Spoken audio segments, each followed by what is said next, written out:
నెల్లూరు అంటే ఒకప్పుడు కేవలం పెన్నా నది తీరమే కాదు, వర్షం వస్తే మునిగిపోయే ముంపు ప్రాంతాల చిరునామా కూడా. ఏళ్ల తరబడి డ్రైనేజీ సమస్యలు నెల్లూరులను వేధించాయి. కానీ అభివృద్ధి అంటే కేవలం కాగితాల మీద కాదు, కళ్ళ ముందు కనపడే కట్టడం అని మంత్రి నారాయణ నిరూపిస్తున్నారు.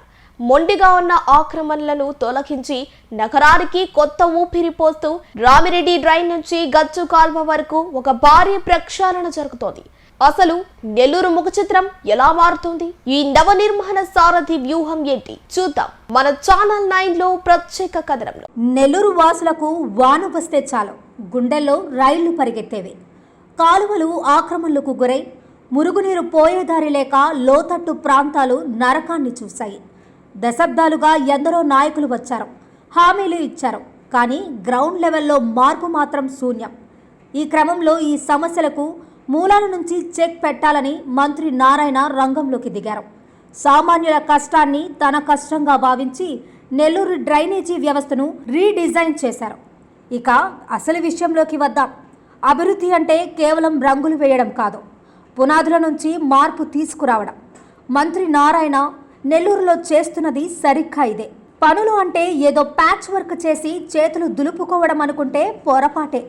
ఏకంగా 14 ప్రధాన కాలువలను రీడిజైన్ చేస్తూ ఒక ఇంజనీరింగ్ అద్భుతానికి శ్రీకారం చుట్టారు.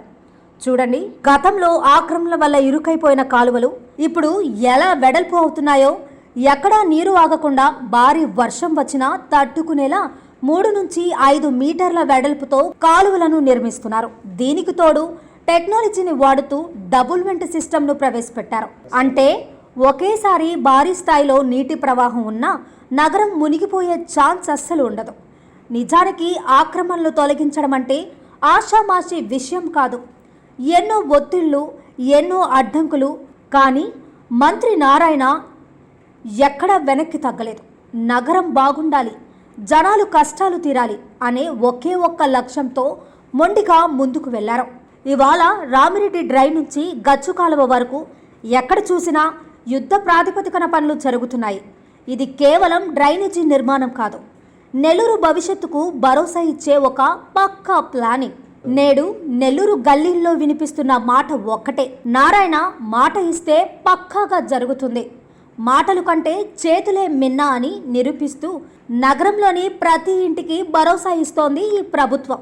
ఈ పనులు పూర్తయితే నెల్లూరు కేవలం ఏపీలోనే కాదు, దేశంలోని ఆధునిక నగరాల జాబితాలో నిలవడం ఖాయం. చూశారుగా, అభివృద్ధికి కేర్ ఆఫ్ అడ్రస్గా మారుతున్న నెల్లూరు నగరాన్ని మంత్రి నారాయణ విజన్ క్షేత్రస్థాయిలో ఇంజనీర్ల కృషి వెరసి నెల్లూరు ఒక సురక్షితమైన, సుందరమైన నగరంగా రూపాంతం చెందుతోంది.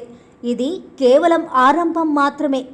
నెల్లూరు గడ్డపై నారాయణ మార్క్ అభివృద్ధి ప్రస్థానం నిరంతరం కొనసాగుతూనే ఉంటుంది.